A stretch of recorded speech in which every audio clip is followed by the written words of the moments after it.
for today, it's very, very simple and very short. So it's all about being a leader. Okay? And when you say being a leader, of course, you need to take roles, you need to take responsibility and taking the lead. hanyuma ikigo cy'uyu munsi cyangwa se topic y'uyu munsi ni ntoya cyane ikaba ari ngufi iravuga uburyo umuntu ashobora kuba yaba umuyobozi cyangwa se yayobora timu ye neza wafata inshingano uburyo wabikora byose. As what our business says, in the 2.0, we call our business as economy what? Driver. So you are going to drive towards your future. In 3.0, we call it as what? Economic designer. Designer. It means you are going to design your future, you're going to design your life, you're going to design your business. In other words, you're going to take charge of your own future. Nkuko mubizi system yacu ya kabiri yitwaga economy driver akaba ko umuntu yagombaga kugira gufata nk'umuyobozi w'ikinyabiziga akaba yagira gute yayobora rero timu ye bakajya kuri success cyangwa se bakajya ku nzozi zabo.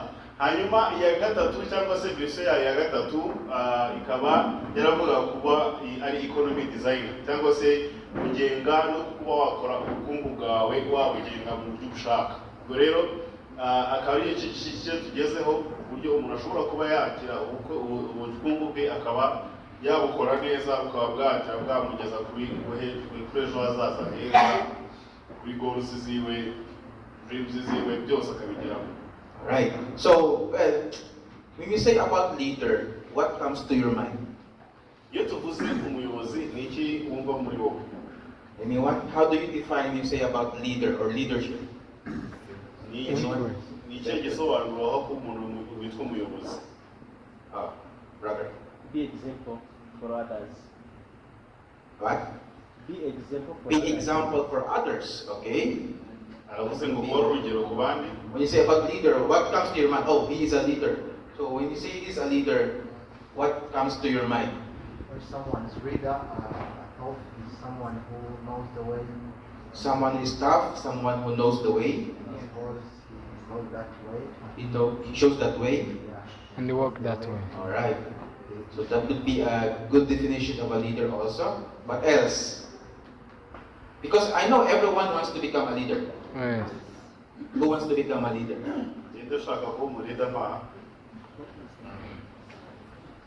Now the question is, do you know what is the role of a leader?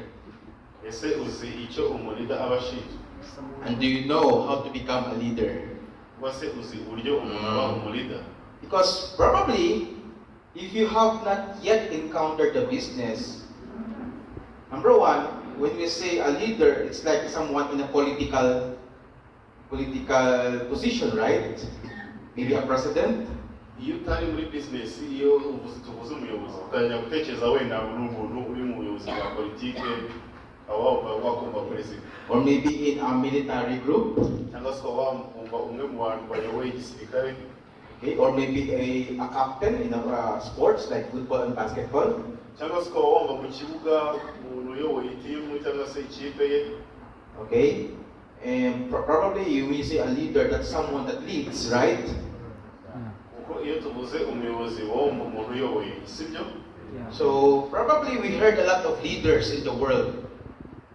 Probably, of course, your president, other presidents of the country, the militaries and everything. So that's what we think of a leader. But in our business, you can also be a leader.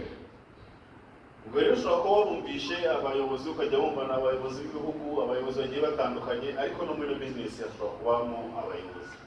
Anything, okay, that you have influence to others, you are now a leader. Igice cyo cyose uzaba ufite influence cyangwa se ushobora kuba wahindura imyifatire y'abantu ku ijambo ryawe cyangwa se ku mikorere yawe wabaye umuyobozi. Alright, so now I'm going to show with you how does it take to become a leader. So number one, you need to step up. Icyambere kugira ngo ube umuyobozi ugomba gukora icyo bita step up, ugomba guhagarara cyangwa se kwihagurukira.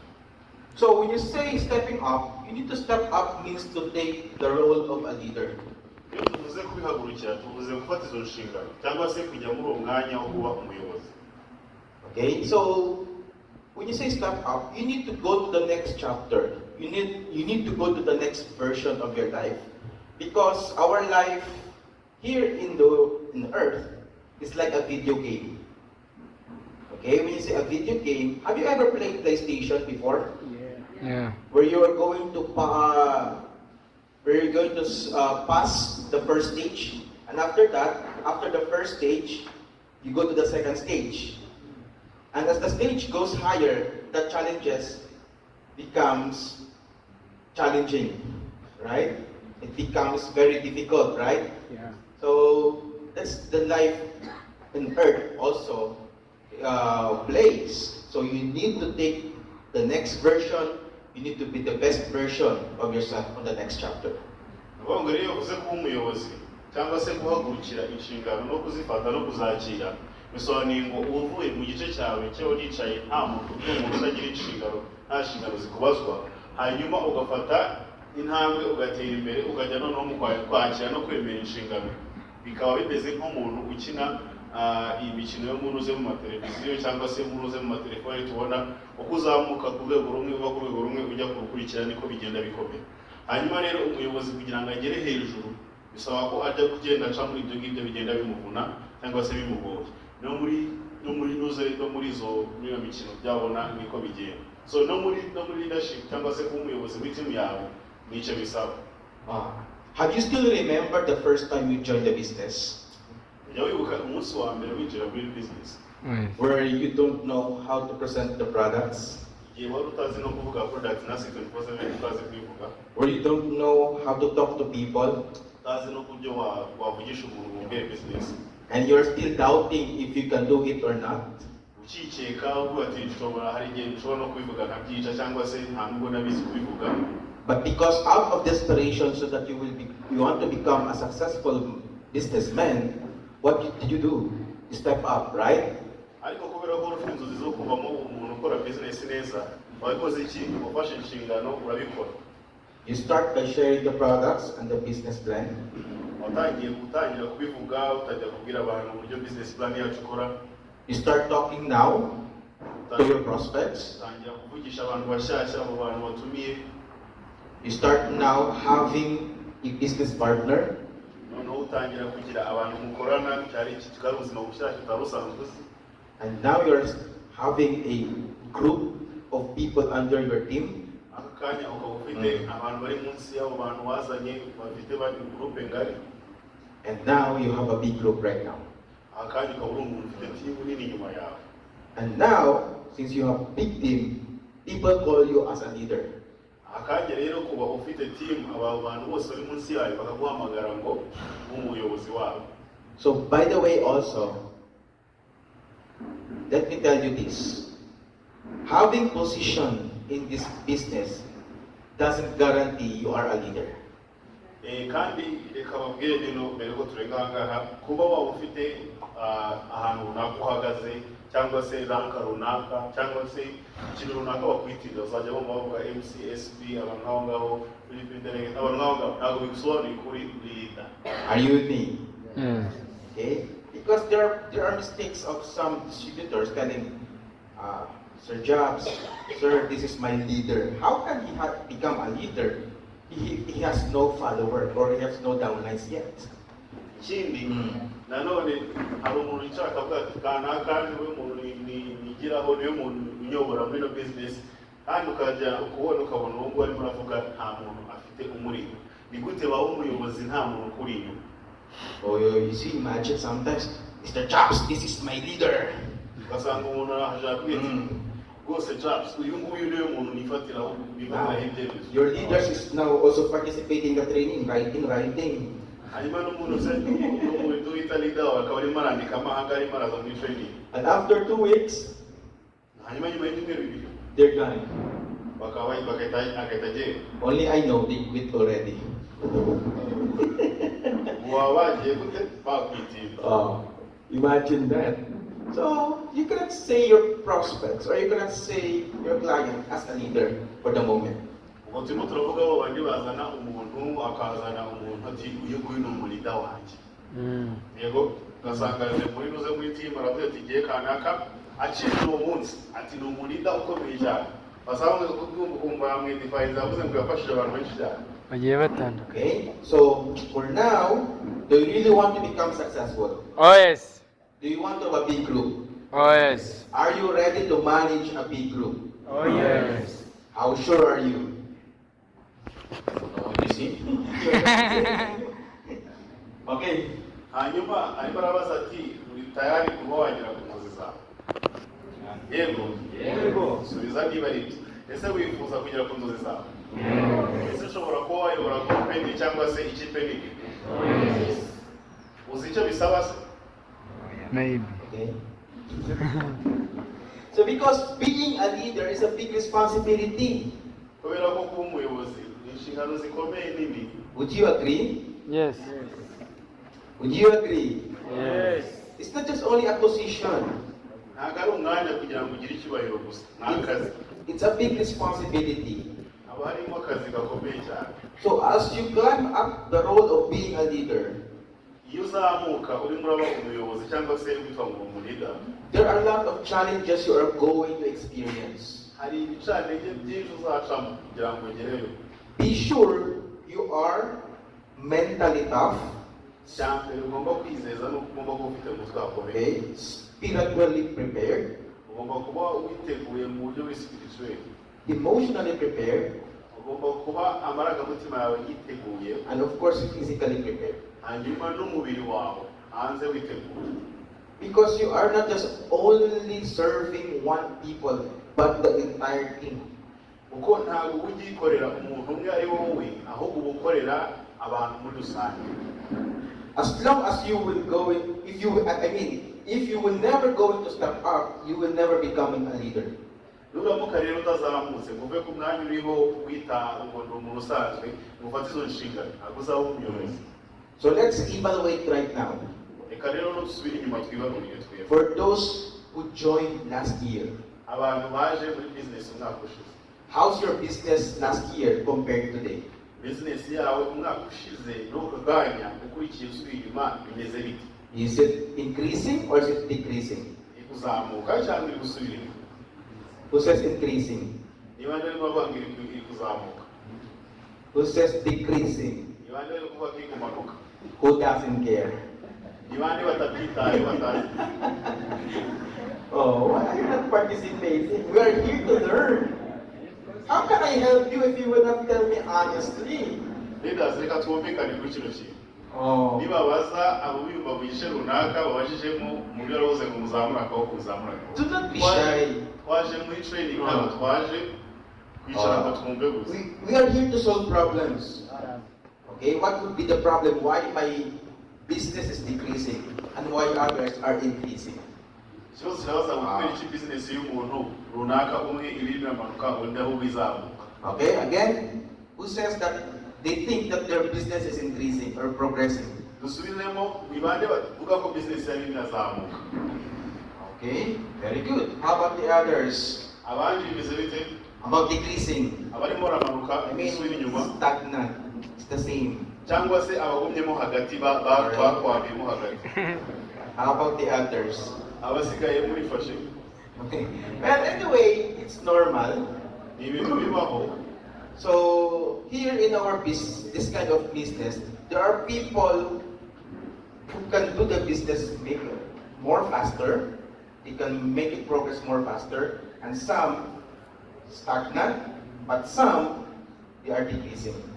hari abantu muri bizinesi yacu bakora bizinesi bakazamuka byihuse hari abandi baza bakaguma hamwe hari n'abandi baza basubira inyuma ahubwo aho yari ari n'aho yari ari kagenda ashyira gute asubira inyuma. Okay, so let's go into solve a solution. Why my business is decreasing? So we need to check first if you still have self-doubt. So because probably why your business is decreasing, probably you have a problem with yourself, and maybe you still have self-doubt. hanyuma rero niba bizinesi yari gusubira inyuma reka dusubize kino kibazo icya mbere ugomba kureba mu bintu ufite urebe niba udafite ikintu cyo kwikeka cyangwa se cyo gushidikanya kuri bizinesi ukora hari ubwo nawe ubwawe ku giti cyawe mu mutima wawe uba ushidikanya ku byo urimo uravuga ubwira abantu. So when you say self-doubt, lack of confidence on oneself and one's abilities. hanyuma rero tuvuze kuba wagiye wikeka cyangwa se urimo urakeka ibyo uriho bijyana kuba umuntu yabura confidence cyangwa se kubura gushyira amanga mu byo avuga hanyuma agatangira kujya gute agatangira kubura ubushobozi yari afite. Alright, so when you say lack of confidence, it means you're still afraid in sharing the business, or you're still afraid of sharing or doing presentation. Ubwo rero iyo uje kugera kuri urwo rwego rero utangira no kujya uhisha business yawe, ugatangira kujya uhagarika kuyipostinga no kuyivugaho, bajya bakubaza ngo ya business mwaha yihorere. Okay, because that's the one reason why your business is not progressing. It's because probably you are shy, you are afraid of rejections, afraid of disappointments. Probably, right? Hari ikindi gice cy'abantu batinya ko gatinira runaka kamakaniwe. Abandi bavuga ngo bagiye kunkatira, bagiye kuntera indobo cyangwa se bagiye kumpa rejection. Okay, so if that is the problem, what would be the solution? Anyone? Ibice bice ari ikibazo rero igisubizo cyawe ki? Action. By what kind of action you are going to do? Ni ikihe gikorwa ko wavuze ngo hari igikorwa kigomba gukorwa? Ni ikihe gikorwa kikaba cyakorwa? Anyone? So if I am your business partner, you are all my upline. I'm very shy. I don't know how to present. I don't know how to talk to people. What advice you can give it to me? Niba aramusaba mudawuneni wawe akakubwira ati ngewe mfite isoni zo kubivuga, ntabwo nshoboye kubivuga, ntabwo mfite confidence yo kubivuga, niyi inama wamugira? Anyone? I first understand him and I tell him that it will be same to me, but I tell him to try. He can try alone, try presenting in the mirror, then the next day he present like with one people, the next day I take him, I show him how I present, just the process like that until he makes his first presentation. Alright, very good. So that would be one solution also. Okay? So maybe other? Hari ikindi gisubizo atari cyo Dore aravuze ngo yamubwira ko bibaho kandi akamugira inama ko yabisubiramo imbere y'intoze y'ikirori. Oh, how can I join with you if you cannot tell me? I am a prospector. Hanyuma arashaka bakamugira inama. I join with you, make a first right now. So what should I do? I don't know. Oh. Inama mugira inama wundi. How can you be an upline? How can you be my mentor if you don't know how to train me? Niba ushaka kukamushyira nta kibazo ndasema. Do you get my point? Do you want downlines? Do you want business partners? Urashaka business partner? Yes or no? Yes. Are you going to train me? Yes. Oh, train me now. Ngaho mubwire rero. How? What should I do? Oh, I buy Megaverse right now. But the problem is I don't know. I don't know how to talk. I don't know how to sell. I don't know how to talk presentation and present the business. What should I do? So this is a test. It's not about me and the one talking. It's a test for you guys. Yes. First is to understand him as my brother says, and also try to help him first, and then showing how to present, and then from my presentation, yes, and then after make it in practice. All right. So I will understand the what? Accept him. Okay. Yeah. Then I will practice presenting myself in front of the mirror, the same, and of course learn everything. Yes. Okay. Or anyone? Oh yes, upline. Very good. Okay. I will think where I'm going to join again. All right. Oh, madam. Yes, madam. Yeah. Yes. Okay, go. Madam, go. Thank you. For me, what I can do, because I have the same personality, we do what we call kit launch for new business partners. Kit launch? Oh, you have a system. Kit launch, that program? Yeah. Okay, very good. We try to take 20 prospects for our new business partner, Okay. calls prospect, and you call them for him or her for the first time, for him to listen how we do it, so that he can practice it next time according to how he did it for himself. Okay. And again, for the presentation, actually for the first time he can do it himself. Okay. Because we told him business is teamwork, Okay. we present for him, for their prospect, for the first time he is around, so that he can see how I'm doing it, how I'm doing the presentation. And next time, I take him to do a presentation while I'm around to listen how Very he good. or she doing it, so that after the presentation I can collect for some details he missed in the presentation to the level he's able to do it Understand. while I'm not around. Very good. Thank you so much. That's how a leader works. Okay? You should be there to guide your downlines. Okay? So, if I am a leader, I talk, I present, you observe first. Yeah. The next thing, you will be the one to start talking. Okay? Now, so this is how, okay, you can Yes. say. hari yari baravuga ngo niba nk'uko mushiki wacu yarabivuze yaravuze ngo niba ari umuyobozi icya mbere ukora urabivuga cyangwa se ukabikora kuri hanyuma ubwo ni wa mu prospect utazi kubivuga uvuga ati ngiye ndishidikanyaho ntabwo nzi gusobanura neza business ubikora kuri ukabikora neza hanyuma igikurikira nuko nawe aza kubikora and then akabikora muri kumwe sobanura ngo ntabwo bamurekera umuntu ngo amwigishe cyangwa se amubwire kuri business mutari kumwe abikora muri kumwe ukakosora then utakaza abikora wenyine. Alright, so let me give you some tips. Are you ready? Oh, yes. Let's say I'm a distributor. Okay? Now, I have my first business partner. Ngo urugero atanze aravuze ngo ni umudistributor ariko abonye umuntu bagiye gukorana wa mbere.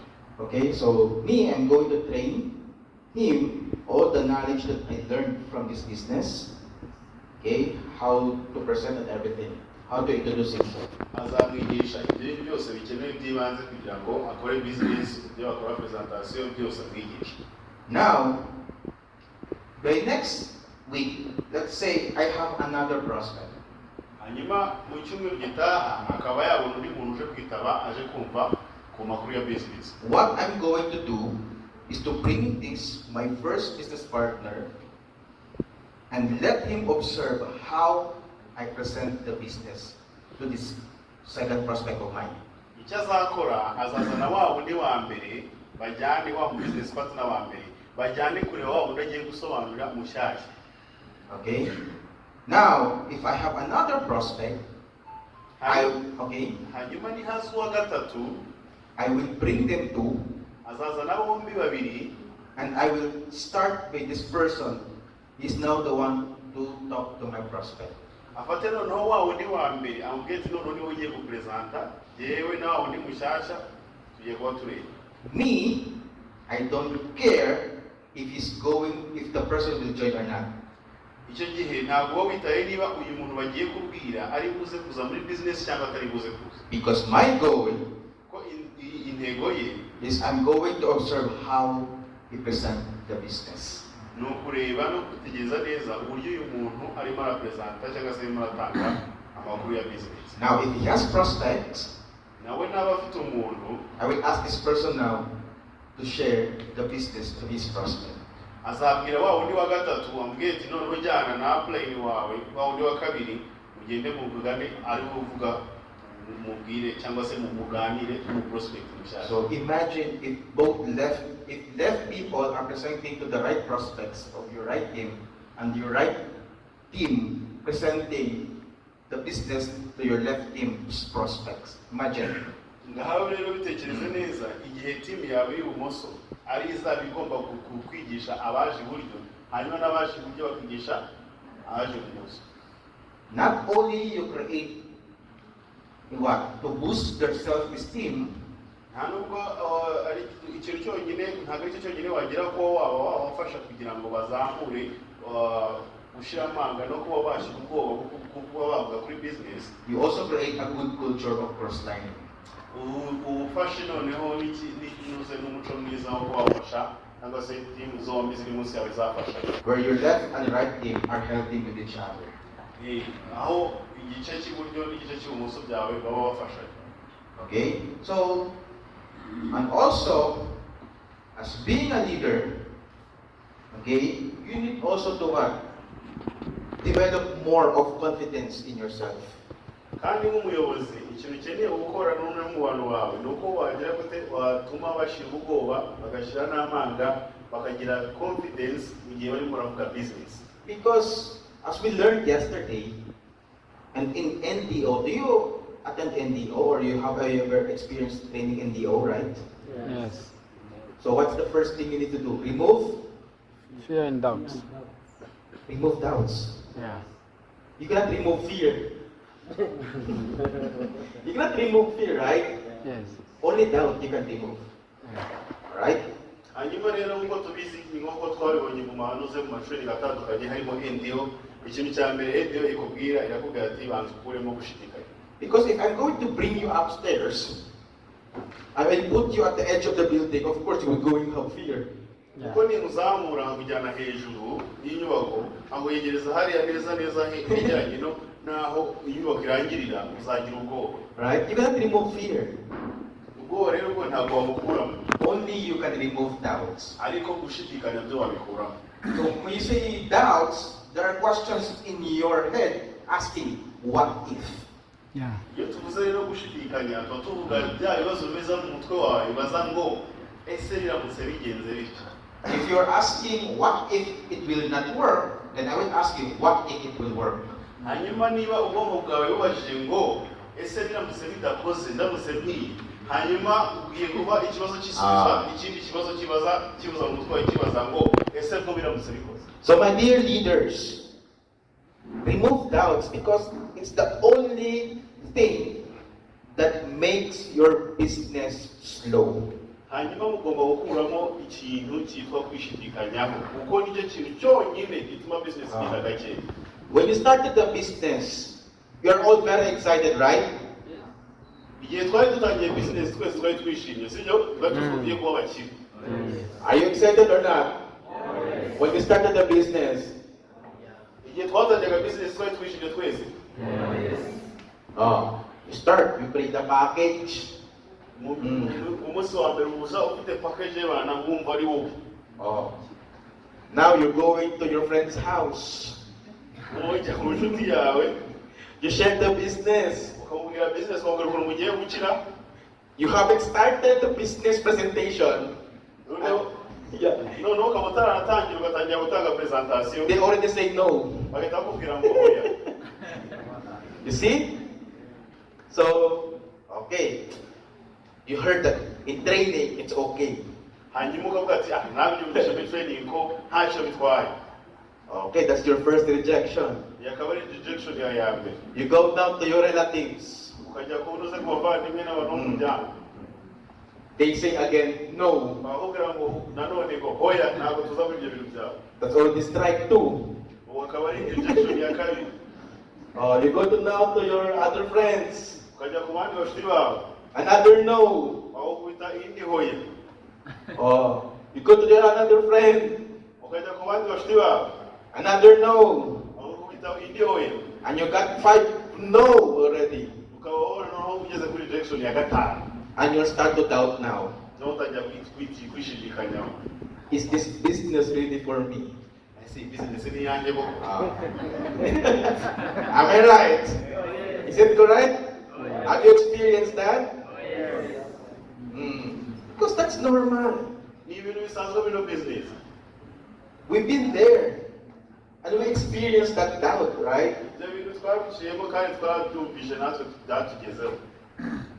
Because not everyone who is there for you will going to support you. ntabwo ari buri wese uri iruhande rwawe kazagufasha.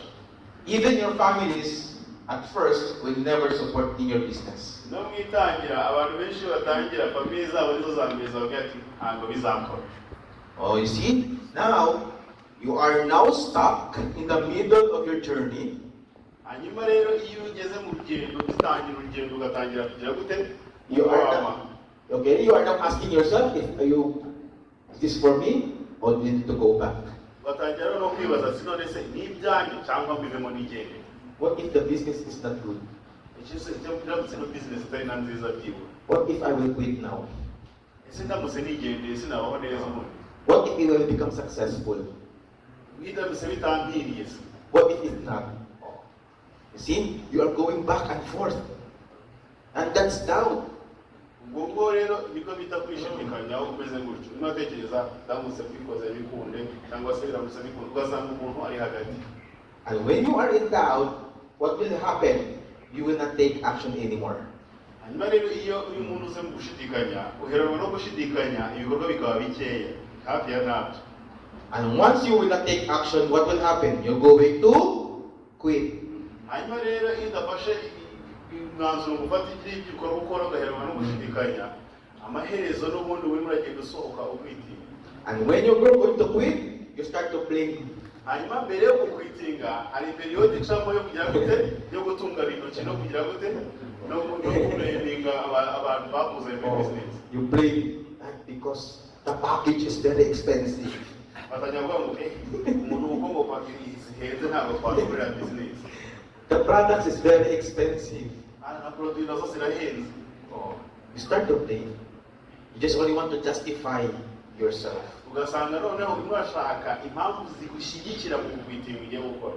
That's why Walt Disney said, doubt kills more dreams than failure ever will. hanyuma rero niyo mpamvu Walt Disney yavuze ngo gushidikanya ku nzozi cyangwa se ku bintu ugiye gukora byinshi inzozi nyinshi kurenza uko abantu bagerageje kubikora bafeyirinze.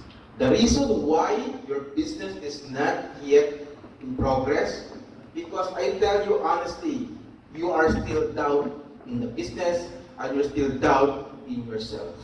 hanyuma rero impamvu business itari irakomeza nk'uko ugishaka ni uko urwego uyishaka atari urwo rwego urimo uragira gute urimo urayizereramo.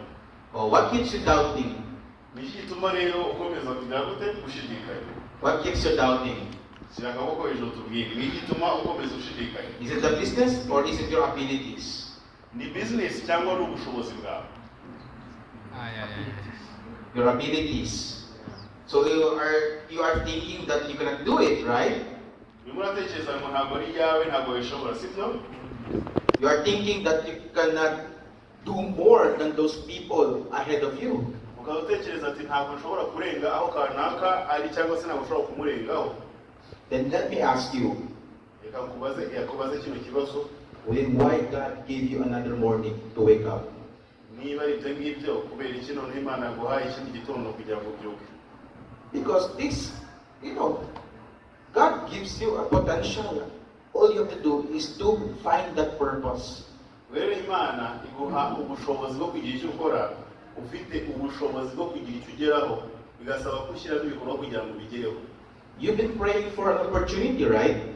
ukaba umaze iminsi cyangwa se imyaka urimo uratekereza urimo urasabira amahirwe runaka. And not everyone can join in the business. kandi ntabwo ari buri wese uri kujoyininga business. Am I right? So now it's already a blessing for you. ubwo rero ukaba warabonye igisubizo cyawe ukaba waratoranyijwe mu bajoyininga business igisubizo cyawe ukaba warakibonye amahirwe ukaba warayabonye ukaba utayakoresha. So since this is already an opportunity for you, why not do it, with 100% commitment? niba rero waragize amahirwe ukaba warayigezemo ukaba warasubijwe mu buryo bwo kujoyininga ino business kubera icyo utayikoresha kuko hari benshi batabashije kujoyininga. Are you still in doubt? The business is already 7 years running. ese waba ugitekereza yuko utatekereza neza ugishidikanyaho business imaze imyaka ibiri. A lot of challenges happened in the past 7 years. mu myaka irindwi tumaze dukora haciyemo ibintu byinshi. But the business still remains in Rwanda. ariko business na n'ubu iracyari mu Rwanda. So imagine, if the business is not stable, baze rero business iramutse idahagaze neza probably during COVID-19 we're already closed. cyane cyane ahantu twari bufunge hari muri doze muri covid tutagiye twagiye muri guma mu rugo. Only the people inside the business quits, but the business will never quit in Rwanda. Abantu bagiye bari abantu bari muri business yari itegewe ariko business ubwayo ntabwo yagiye mu Rwanda. You know why? Impamvu Ask me why. Why? Because global is limitless. ngo global nta mipaka igira. You are also limitless. Yewe soga yinoze ya university yo gukora handitseho ngo limitless nta mipaka.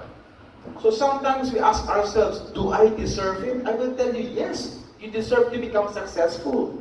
Hanyuma rero ushobora kwibaza ati ese yewe nkwiye kuba nagera aho nshaka cyangwa se gera ku byo nifuza ndota, hanyuma azagusubiza ati yego nibyo koko urabikwiye. Can I do it? Yes, I will tell you, you can do it. Ikibazo cyongera kikabaza se nabikora, igisubizo ni yego wabikora. And you, if you're going to ask yourselves, do I have what it takes? Yes, you have the potential to do this business. Hanyuma ikibazo cyongera kikabaza se mfite ubwo bushobozi bwo kuba nagerayo, igisubizo kigasubiza kiti yego ubushobozi urabufite. We have talents, we have gifts. All you have to do is to find the talent and gifts given to you. Dufite impano, dufite ibyo dushoboye bigiye bitandukanye, icyo twita talent cyangwa se impano. Ubwo rero icyo ukeneye kuba wakoresha ni ugukoresha izo mpano zawe mu rwego rwo kugufasha mu rugendo rwo kugera ku byo wifuza. So starting today, duhereye umunsi rero, stop doubting yourself. hagarika kuba wakwishidikanyaho ubwawe. Are we clear on that? Because the moment you start doing that, you will see the progress. You will see the blessings coming to you. Kuko igihe icyo ari cyo cyose uzahagarika gushidikanyaho, gushidikanya uwo uri we, uzabibona mu bisubizo ko ibisubizo bizatangira kwiyongera. Alright? So, first thing you need to have, you must have the will. Everybody say will. Will. Ugomba kuba ufite ubushake. Okay? When you say will, strong desire to do something. Iyo tuvuze ubushake, tuba tuvuga bwa bushake bw'imbere kandi bukomeye, hamwe mu bavuga ati ndifuza kugera kuri iki kintu. It is the discipline of the heart and soul. Ni ukuba ufite ibigenga cyangwa se discipline igendanye n'inoze n'umutima kandi n'ubugingo. Alright. So, to all the leaders here, bari hejuru. let's go back when we were a child. Reka dusubire hasi igihe twatangiraga turi bato. You want to go somewhere else to play with your colleagues. Igihe washakaga kugenda ahantu ushaka gukina n'abashuti bawe, But your parents never allowed you. ariko ababyeyi bakubwira ati ntabwo uri bugende. What did you do? Wakoraga iki? You climb up the gate. Warasimbukaga igipangu. Am I right? Have you ever tried that? Ntabwo ubigerageje. You wait for your parents to sleep. Bategereza ababyeyi ngo baryame gato. If you check your parents not looking at you, Ukareba ababyeyi aho batari kukureba, you sneak, ugasohoka buke buke go for the gate, ugasimbuka urupangu cyangwa ugaca mu miyenzi, and you go to somewhere else to play. ukagenda ugakina. Have you experienced that? Babikoze. What motivates you to do that? Niki cyatumaga, niki cyagufasha kugira imbaraga zo kugera kuri ibyo bintu? Because you want to play, right? Kuko wumva ushaka gukina n'abandi, yego? Yes or yes? Yes. That's what your heart tells you. Kuko niki umutima wawe wakubwiraga? A strong desire. Ejo turavuga rero kwa gushaka kwifuza ikintu. I really want to play football there. Ukabwira mama wawe ndashaka kujya gukina umupira nanjye. Or you imagine your football team. Let's go, let's play. But your parents is not allowing you. Ukabumva baciyeho muri karitsiye basakuza tugenda tujya gukina, ukumva ababyeyi bavuga ati urengaho. And you are, how can I go out, right? Uri murareba ababyeyi baravuga ati ndagenda he noneho umunsi nabigenza nte. You see? That's what you put will. Strong desire to do something. Tujya twita kuba ufite gahunda yo gukora ikintu. So, Ayumvishe moto ze. hey, the raffle. umubwire yinjiza hano niyo witwara. Alright, so that's why if you want something, niba ushaka ikintu it's the will that drives you. ni ubushake bujyana kuri icyo kintu. The question, Ikibazo kirabaza ngo do you have the will or strong desire to get your success? ese ufite ubushake burenze ibiguca intege bwo kugira ngo unoze kuri success yawe? Yes or no? Yes. You are not yet confident. Do you have the will and strong desire? Yes. I cannot hear you. Do you have the will? Oh, yes. That's what I want from you. With addiction. Fearless. Because if you are not ready to take the future, imagine, how can I believe in you? Do you want to be successful? Oh, yes. Are you a leader or not? How can I join with you? Apply. Are we going to win? Oh, yes. It's like you haven't breakfast for so long. You haven't slept. So you see, there must be confidence because the diction, the words that comes out your mind, reflects who you are. Okay? Hagomba kuba rero harimo ikintu cyumvikana cyo kubishaka. Nkuko bakubajije bavuga ati ntubishaka, ugomba gusubiza nkuko ubishaka. Bigendanye n'urwego ubishaka. Ubwo rero niba ari umuntu uri kureba ku ruhande avuga ati apply tuzagerayo. Ukavuga ati tuzagerayo. Ubwo rero iyo ubwiye gutyo aratangira nayo gushidikanya. Ubwo rero ikikuvamo kigena uwo uri we. If someone asks you, do you want to become successful? Just answer immediately, yes. Nako gaza rero ngo bashaka kugera ku byifuzo byawe. Uzamubwire ati ushizemo imbaraga ati oh yes, Without doubting. nta gushidikanya, ntabwo turi abakene no mu rugero. Why? What keeps you, if you do that every day, it will become subconscious. Ubwo rero iyo utangira kubivuga gutyo bitangira kujya mu gice cyitwa subconscious cyangwa se bwa bwonko dufite, igice cy'ubwonko kidatekereza ibintu byinshi bitangira kujyamo kandi nacyo gikoramo gikurwamo imyanzuro. And if you practice that, that will become your habit. Kandi nushyiramo nutangira kubikora ukabishyira mu ngiro bizavamo iki? Are you learning? Yes. Imico yawe. You see? Because, you know what? How can Mr. Christian or Doctora will going to believe in with you guys if you are not strong, have strong desire? Perhaps they will say, these distributors are weak. Ubwo rero niba ari uko nguko mujye mubivuga munabyerekane kuko hari abashyitsi bazaza mu bisi naza kubareza ko urashaka kubigeraho bazataha bavuga ariko bari abantu harimo n'akabazo. So when Dr. Tony will be here, show to them that all of you guys are willing and have a strong desire to win. Rero bari abashyitsi nibaza kubaza ati urashaka kubigeraho uzavuga ati yes, ushyiremo imbaraga ubereke yuko ubishaka ko. Can I count on you? Yes. Babizera Oh, yes. kubikora. Mwongeye musubire ngo oh yes ya oh yes ya. Babizera ko muzabikora. Oh, yes. That's what I want from you guys. You You know what? Let me share with you. You know what I'm pushing you that? Because I get used to it. Sorry for maybe not to compare, but let me give you experience. ashaka ababwire aho biva mpamvu ababwira bino bintu kugira ngo mumve experience ntabwo ashaka kubagiranya n'abandi ariko agira ngo abahe urugero. Because I get used to when I was in Nigeria. Kuko abyibuka igihe yari muri Nigeria uburyo yari abimenyereye. They are very confident with the business. Bafite confidence muri business yo ku rundi rwego. From start until the end of the training, they will never have zero energy. Kuva training yatangiye kugera irangira baba bafite urusaku energy y'abantu bari ku rundi rwego. Me, I'm tired of training already in front, but then they are still energetic. Aho yabaga ari imbere yashize training y'abantu yamugize yamumaze imbaraga ariko bo bari baramubwira ati turacyakeneye kwiga. I don't know where the energy comes from. Ntabwo ajya amenya energy cyangwa se imbaraga baba bafite aho bazikura. I don't know where the excitement comes from. Ntabwo ajya amenya aho ibyishimo baba bafite babikura.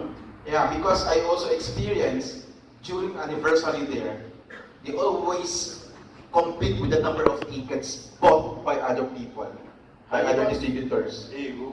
Aravuga ngo ubwo aherukayo ari ku bandi basari barushanwaga mu matike kanaka afasha matike angahe kanaka afasha angahe undi agahita avuga ati ntabwo ari bucuruza. If they saw someone buy 20 tickets, they will challenge, tomorrow sir I will buy 30. iyo bamubwiraga ati rero kanaka kuza amatike 20 yahitaga avuga ati ejo mu gitondo azaza kugura 30. That's why before the anniversary starts or the anniversary schedule, tickets are already sold out. niyo mpamvu mbere ya anniversary na mbere y'igihe inatanya amatike yabaga yaragura.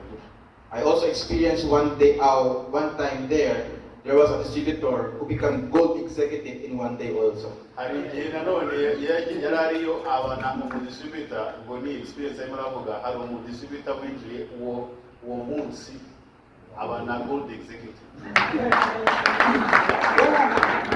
I was wondering, what? How can you see 247 did you buy? Namajeti ni ibicukozi. Ese ndo twose uguze zingahe? How many capsules do you take in one day? Namashije ngo ni zingahe uri kunywa ku munsi? I don't understand, but that's how they play the game there.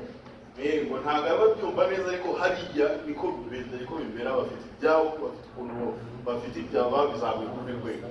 That's why in just 1 year they created a lot of awards there. Niyo mpamvu mu mwaka umwe hariya bariyo batanze ibikombe byinshi cyane. Okay, so what does it take to be a champion? Ni iki bisaba kugira ngo ube umutsinzi? So first, of course, you need to have a desire. Ugomba kuba ufite ibyifuzo muri wowe. Have you ever read the book by Napoleon Hill? What's the Think and Grow Rich? Yeah. The first thing that you're going to read there is the first line. You must have a burning desire.